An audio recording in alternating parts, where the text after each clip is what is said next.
Welcome back, friends. Let's finish this up. I know this is a somewhat involved process with a lot of subtle detail, but remember the purpose behind all of this is to improve the table structure. Let's take a look.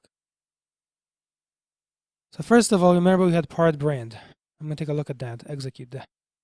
So notice that here we have the part and the brand, no duplicate records, atomic fields, and we had a primary key. It's good, it's fine. And now we also had this other one, part price tags, unique. Let's take a look at that. So execute. And here, remember, there is a problem, which is that the price clearly depends on the part, because when you switch, take a look. If it's a tire, it's $100, but clearly if it's wipers, it's $20. So the price changes when the part changes. The tax, if you think about it, depends on the price, right? Because, for example, when the price is 100, you might pay one tax. When the price is, say, 220, you might pay a different tax, and so on. So I hope you understand that the tax here depends on the price. You go to a cashier, you give her your items or him your items, she computes the tax, and that's how much you pay. It's based on the price. So here, we're going to separate things out a little bit more for that reason. So by the end, remember, we'll have three tables. Let's take a look. So I'm going to say the following now. Select part, comma, price into part price only, and that's it. From this table, which is part price tax unique. Let me select that. Okay, hit execute. 2 rows affected, correct. Let's take a look at that table for a second. So select star from part and price. Execute. And now we have this small table called part price. And again, notice that here things are unique. You have the part and the price only, and that's it. So let's refresh on the left side here. Right click and refresh. Expand the tables node and go over into part price. And then go to design. And remember, that's a new table. So, and just set the primary key on the part, for example. Set primary key on the part. And then close that. Cancel, and then make sure you save it before closing. That's all. Okay, that's good. All right, so you've got this part price, which stores only the part and the price. You've got a primary key, good. You've got unique records, good. You don't have any repeating columns. You don't have like price 1, price 2, price 3, and so on. And you don't have fields that are, for example, non-atomic. Like you've got 2 prices, for example, in the price field. You don't have that. So everything is good. And now the other thing is to do this one. Take a look. All right, and now let's finish up. So remember, we had part price, which stores the part and the price of the item. And the last bit, let's go back into part price tax unique. Remember that here the tax depends on the price, because that is so we need to separate that further. Just keep that in mind, okay?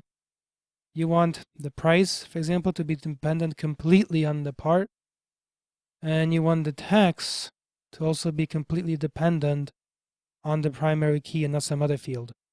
So in other words, remember that tax, if you go to a cashier and an item is $100, you pay a certain tax. It doesn't matter whether you're buying a tire or a wiper. All that matters is when it's $100, you pay the same tax. You see, it depends on the price.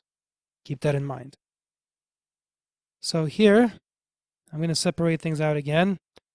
So now I'm going to type the following here. I will say select, and then I will say price, comma, tax, into, and now price tax from part price tax unique. All right, copy that out. Hit execute. 2 rows affected. Good.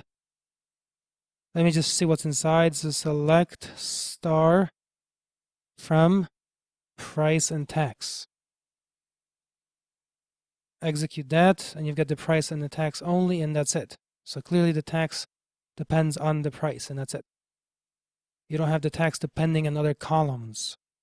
I'm going to review everything in a second, but again, you may want to identify this in some fashion here.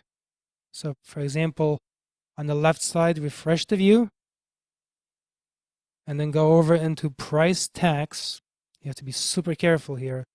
And then switch over to design mode, and then set the price as the key. Make sure you save that, close it, and that is it. So remember what we have now. Let's review everything together. So select from part brand. That was our first cleaned up file. And that file, when you look at it, is good because you have, as you see here, tire and company X, tire company Y, so no repeating columns, atomic fields, and we don't have, for example, two company names stored within a single cell. That's bad. And we also had the primary key set on it, so that's good. And now we also had the next one here. Select. And then we had the following. Part price. So select all from part price.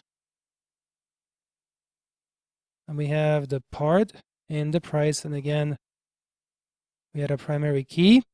We have columns that do not store any kind of redundant information. We don't have any redundant rows of any kind.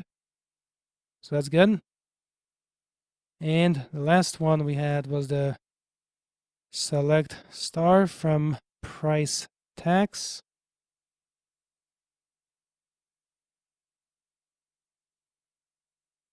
So those are our three tables. We took one big table and we've decomposed it into three smaller tables. And again, here we had the price column, the tax column. So they store definite values, well-defined different quantities. Records do not repeat, and we had a primary key set. And that's it. All right, I'm going to leave it here. Obviously, normalization is something that has to be practiced repeatedly to be understood properly. But remember, the big ideas with all of this, even though I've shown you a lot of fine detail, is get rid of duplicate records so you're not wasting space and slowing down queries, for example. Because if you have to look through the same information 10 times, then obviously that's going to take longer and it's going to slow things down. Not good. To make working with the data as easy as possible, make sure each column stores a well-defined value. Make sure that each record is identified with a primary key.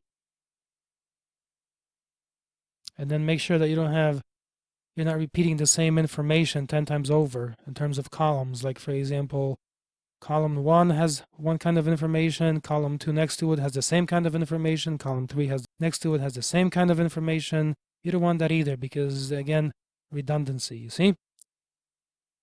These are the major ideas. Thank you, and I'll see you in the next one.